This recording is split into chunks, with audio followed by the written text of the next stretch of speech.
앞으로 지구는 광주 전남을 중심으로 돌아간다. 광주의 시선으로 대한민국을 바라보는 시사 토크쇼 신지동설 시작합니다. 안녕하세요. 신지동설에서 진행을 맡은 신혜빈입니다.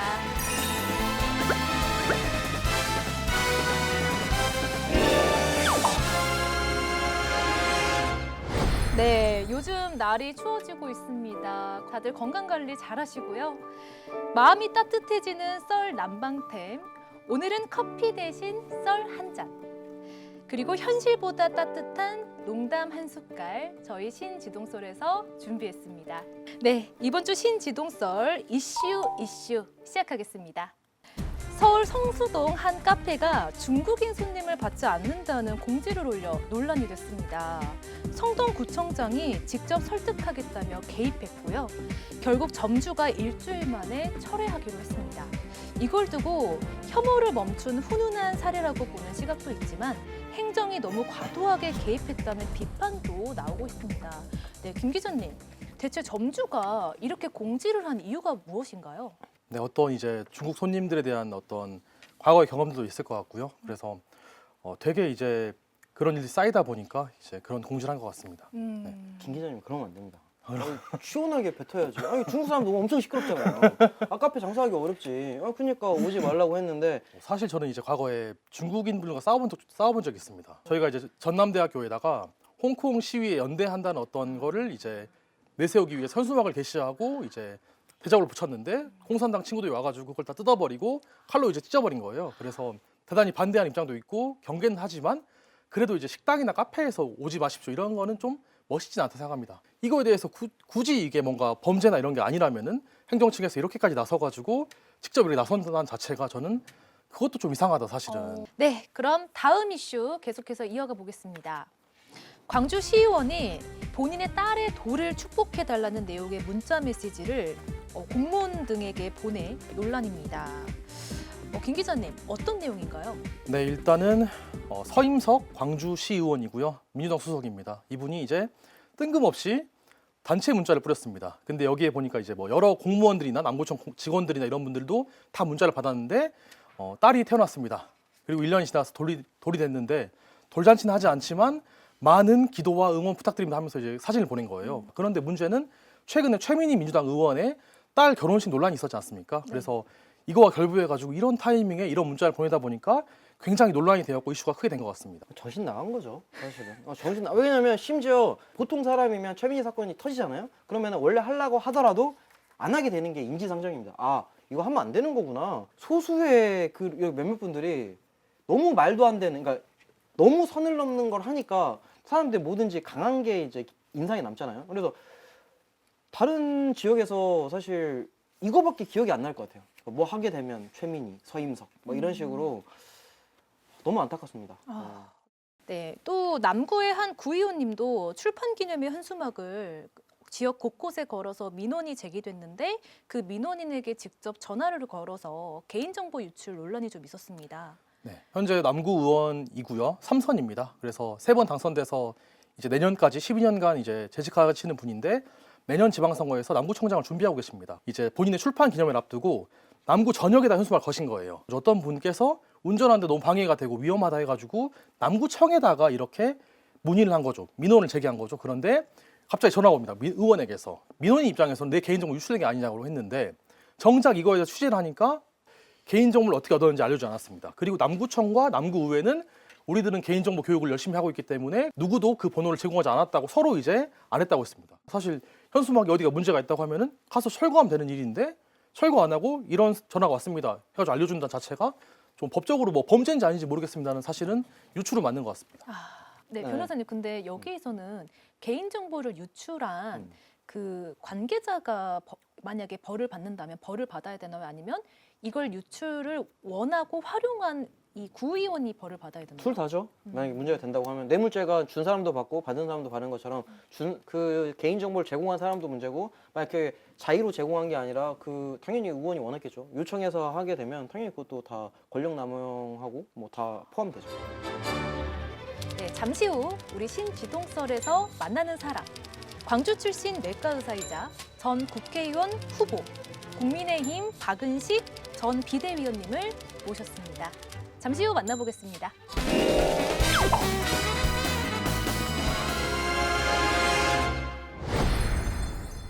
정치가 딱딱하게 느껴질 땐 신!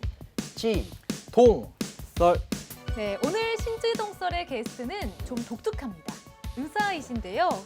광주에서 보수를 외치고 낙선 후에 다시 진료실로 돌아온 사람.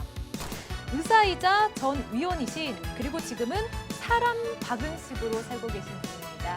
박은식님을 모시겠습니다. 안녕하세요. 네, 안녕하세요. 박은식입니다. 감사합니다. 네, 기대해주셔서 감사합니다.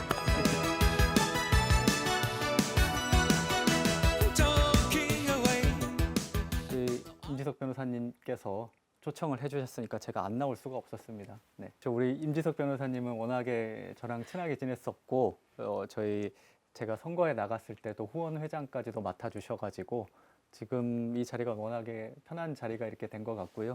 아니 오늘 변호사에서 회장으로 이렇게 좀 승극을 하셨는데 그런 밸런스 게임 한번 나가겠습니다.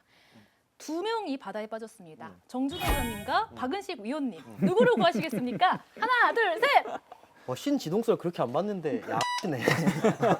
아유 밸런스 게임 바로 대답하셔야죠. 아 당연히 이제 박인식 위원인데 이것도 방송 나가면 준호 형이 엄청 뭐라고 할 거 아니에요.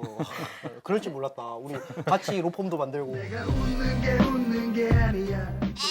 박은식 위원님을 고르셨으니까 네네. 정준호 의원님은 이제 빠져서 죽든 말든 상관이 없으신 거니까. 조졌네. 감사합니다. 박은식 전 국민의힘 비상대책위원님은요. 광주에서 태어나 광주에서 초중고를 모두 나오셨습니다. 이후 한양대학교 의과대학에 진학해서 의사가 되셨고요. 세브란스 병원, 해민병원, 한양대학교 병원 등에서 소화기내과 전임의 그리고 내과 전문의 등으로 활동하셨습니다. 2016년도에 군의관으로 이제 제3보병사단 백골부대에서 활동하셨고 군 복무를 마치셨고요. 이후에는 여러 언론에서 칼럼니스트로 활동하셨고 호남의 변화를 이야기하는 호남 대안포럼에서 공동 대표로 활동하셨습니다. 2023년도에는 광주시가 50억 원의 예산을 들여가지고 정율성 이제 기념 활동이나 기념 행사를 이제 진행을 하니까 여기에 반대하는 여러 활동을 하셨고요. 이후에 김기현 전 국민의힘 대표의 제안을 받아서 본격적인 정치에 뛰어들었습니다. 지난 총선 당시에 광주 동남을 지역구 출마를 하셨고요. 기재부의차관 출신의 안도골 후보에게 밀려 낙선하셨지만 첫 지역구 출마였고 이제 국민의힘의 이름을 걸고 광주에서 나왔지만 8.62%라는 상당한 득표를 하셨습니다. 그리고 현재도 광주에서 어떤 정치의 변화를 이야기하면서 의사로서 활동하고 계십니다.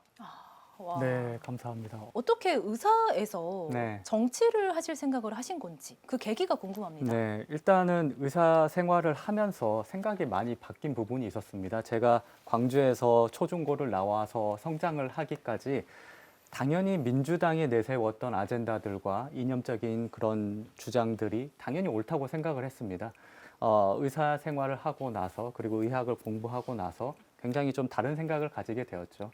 기생충을 퇴치하는데 박정희의 어떤 새마을 정책이라든지 그리고 차관을 얻어와서 기생충을 퇴치하는 과정에서의 그의 업적 같은 것들을 그리고 이런 거를 토대로 인식들이 깨지다 보니까 보수 정당에 대한 안 좋은 인식들이 깨지다 보니까 조금 더 이쪽의 이념들에 대해서 그리고 정책들에 대해서 그리고 역사에 대해서 공부를 좀 많이 하게 되었고 그러면서 성향이 좀 많이 바뀌게 된 것 같습니다. 지금도 광주에 계신데 보수 진영을 지지하시면서 좀 겪으셨던 어려움은 없으셨나요? 일단은 욕을 많이 먹었고요. 욕을 많이 먹었고 가족들의 걱정도 많이 했었고 그리고 저는 뭐 직장은 서울에서 잡았었습니다만은 이제 활동 본거지를 여기로 옮겨서 이제 활동을 하다가 이제 낙선하고 취직을 해야 되는데 취직이 안 되더라고요. 예, 여기서 워낙에 빨간 국민의힘 이름이 너무 세게 묻어버린 그런 상태이고 저는 내과 의사를 하다 보니까 환자를 직접 대면을 해야 되거든요. 그런데 너무 색안경을 끼고 보실 수밖에 없다 보니까 그리고 그 병원에 피해를 줄 수가 있거든요. 그래서 취직이 잘 안 돼서 결국에는 다시 서울로 올라가서 이제 취직을 했어야만 했던 그런 안타까운 일들이 있긴 했었습니다. 2024년 총선 당시에 비례대표 제안을 받으셨습니다. 사실상 당선 보장 티켓이었죠. 그걸 거절하고 광주 동남을 지역구에 나섰는데 그 이유는 뭔가요? 근데 사실 그런 좋은 제안들이 실제로 끝까지 이어지는지는 끝까지 봐야 되긴 해요. 사실 그런 부분이 굉장히 어려운 부분이고요. 그래서 저는 그 인재영입위원하고 비대위원 하면서 그런 과정들을 다 지켜봤기 때문에 어떤 약속을 뭐 해주긴 하셨지만은 그게 끝까지 이어진다는 보장은 없었을 거라고 저는 생각을 하고, 일단 제일 중요한 거는 우리 보수 정당이 이기려면은 누군가는 이 가치를 위해서 희생하는 사람이 있어야 된다. 보수에도 노무현이 있어야 된다라고 생각을 했습니다. 이 정치 지형이 너무 영호남으로 갈라져 있잖아요. 그렇게 해야만 이 보수의 가치가 대한민국 전체에 다 퍼져야 된다고 생각을 했고, 광주에서도 패배가 두려워서 이렇게 나서지 않으면 안 된다는 생각을 했습니다. 그때 당시 우리 후원 회장이 우리 아, 그렇죠. 변호사님이셨던. 그것도 뭐 제 개인적인 영광이기도 했지만 사실 그걸 넘어서 그 이런 내용을 들었을 때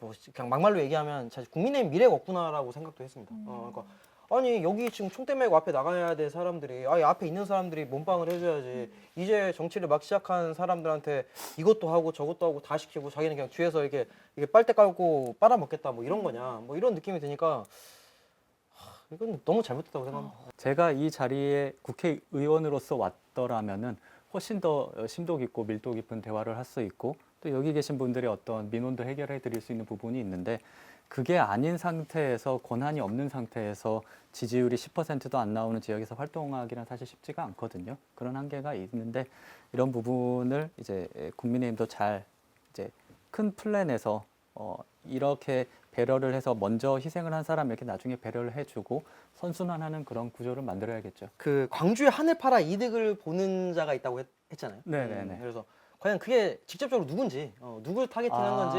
저는 민주당이라고 생각합니다. 네, 뭐 정치적인 프로니까 말씀을 드리자면 민주당이라 생각을 하고요. 이 5.18에 대한 어떤 그런 것들을 많이 이용하게 되고, 그리고 어떻게 보면은 가두리 양식장 같은 그런 느낌이 들었습니다. 광주 정신을 계속해서 내세우는데 정작 민주당 우위의 시대가 거의 40년 가까이 됐는데 우리 광주 전남의 현실은 어떤가요? 지금 광주 전남 전북이 지자체의 자립도가 재정 자립도가 꼴찌입니다. 꼴찌고 청년의 유출 수는 1위고요. 굉장히 어떤 지방 경제가 어떻게 보면 폭망하고 있는데 그중에서 광주 전남은 특히 더 심하거든요. 이런 것을 이용만 하고 권한이 주어졌으면 잘 해내야죠. 40년 동안 우리 광주 전남의 경제는 무너졌다 이렇게 생각을 합니다. 네. 그런 그런데 제가 이제 위원님에 대해서 찾아보면 나무위키나 이런 데 보면 되게 논란이 여러 가지 있는데 네네네. 그중 하나가 또 이제 아이유 관련된 논란입니다. 네네네. 그래서 1.23 계엄 이후에 탄핵 정국에서 아이유가 이제 탄핵 찬성 집회 측에다가 약간 이제 뭐 네네. 커피를 산다거나 이렇게 했었는데 좀 네. 이제 실망스럽다 이렇게 말씀하셨는데 또 이제 어떤 생각이셨는지 궁금합니다. 실망스럽다기보다는 그때 당시에 어떤 정치 성향을 약간 인증하는 그런 것처럼 비춰지는 부분들이 있었어요. 예를 들면은 여러 연예인 분들이 거기에다가 이제 커피를 보낸다든가 뭐 따뜻한 어묵을 보낸다든가 이렇게 했을 때 뭔가 그냥 팬으로서 정치 성향은 드러내지 않았었으면 좋았지 않을까 하는 생각에서 그렇게 쓴 거였고, 아이유의 어떤 그런 행동에 대해서 비난을 하고자 하는 목적이 전혀 아니었고 그냥 좀 그냥 안타깝다. 그리고 어떻게 보면은 우리 그 보수 정당이 좀 저지른 잘못들에 대해서 그런 부분도 좀 더 많이 반성하게 돼서 돌아보는 그런 계기도 있었다고 생각을 합니다. 네. 네, 자 이제 분위기를 조금 바꿔볼까요? 네. 신지동설의 핵심 코너입니다. 밸런스 이슈. 귀여운 컨셉이라. 네. 처음에 누가 귀여운 컨셉을 준 거지? 스스로 말씀하신 것 같습니다. 네, 제 스스로 이제. 네. 이제 헷갈려가지고. 환자 10명에게 정치 설득하기, 정치인 10명에게 건강검진 시키기. 후자입니다. 정치인 10명에게 건강검진 시키는 게 쉽습니다. 전 친한 정치인들이 많아서요. 매출에도 도움이 될 것 같고 그게 더 쉽고 쉬울 것 같습니다. 근데 환자에게 정말 정치 영역을 벗어나 환자에게 정치 얘기를 한다? 이거는 좀 실례인 것 같습니다. 네. 그런 얘기는 최대한 안 하려고 합니다. 네. 광주에서 욕먹기, 서울에서 무시당하기. 어려워. 저 서울에서 무시 안 당하는데요. 밸런스 게임, 밸런스 네, 네. 게임. 광주에서 욕먹기. 네. 그게 좀 더 의미 있는 것 같습니다. 의미 있는 거. 네. 비례대표 당선되기 대 광주 낙선후 레전드 짤 생성. 이제 방금 말씀드렸다시피 이제는 좀 힘을 좀 가지고 싶습니다. 네. 낙선을 또 경험하고 싶지가 않습니다. 다음 질문입니다. 네. 유튜브 조회수 100만, 진료 후기 평점 5.0. 그래서 손님들이 막 오는 거예요. 100만 명이 막. 일단 저는 유튜브 조회수 100만을 먼저 찍고 싶습니다. 왜냐면 지금 제 병원이 없거든요. 저는 이제 그 월급쟁이 의사이기 때문에 손님을 많이 온다고 해서. 정치적 역량의 폭발 아니면은 내 개인적인 수익의 폭증. 저는 그래도 정치적인 부분 첫 번째를 선택하겠습니다. 네. 예, 정말요? 저는 인생을 한 번뿐인 인생을 좀 의미 있게 살고 싶습니다. 돈은 글쎄요. 와, 가진 자의 여유인가. 그렇죠. 의사들이 아니요, 돈을 많이 저는- 법니다. 아니요. 저는 먹고 그렇지 살만하죠. 않습니다. 저는 네. 그렇지 않습니다. 여러분 그렇게 변호사는 힘듭니다. 많이 도와주십시오. 전혀 다시 정치에 도전할 생각 있으십니까? 있기는 하죠. 좀 힘이 있었으면 좋겠습니다. 이제는 좀 자문만 하는 걸로는 큰 의미가 없다고 생각을 하고요. 그리고 그 전에 어떤 가족들하고도 많이 이야기를 해야 되겠고, 그리고 저의 의지도 좀 다시 한번 점검을 해봐야 될 것 같습니다. 방금 말씀드렸다시피 목숨을 내놓지 않을 거면은 거의 시작하지 말아야 되지 않나 하는 그런 생각을 갖게 된 입장에서 어떻게 할지 투신을 할지 그냥 가족을 건사하는 그런 가장으로서 그런 역할을 할지 지금도 고민 중인데 그런 부분들을 좀 많이 생각해봐야 될 것 같습니다. 네, 감사합니다. 네. 오늘은 정치인 박은식과 인간 박은식을 만나는 시간이었습니다. 의사로 사람을 살리고 정치로 사회를 바꾸려 했던 남자. 진심으로 말할 용기를 잃지 않는 사람이었습니다. 신지동썰 오늘은 여기까지입니다. 시청해주셔서 감사합니다.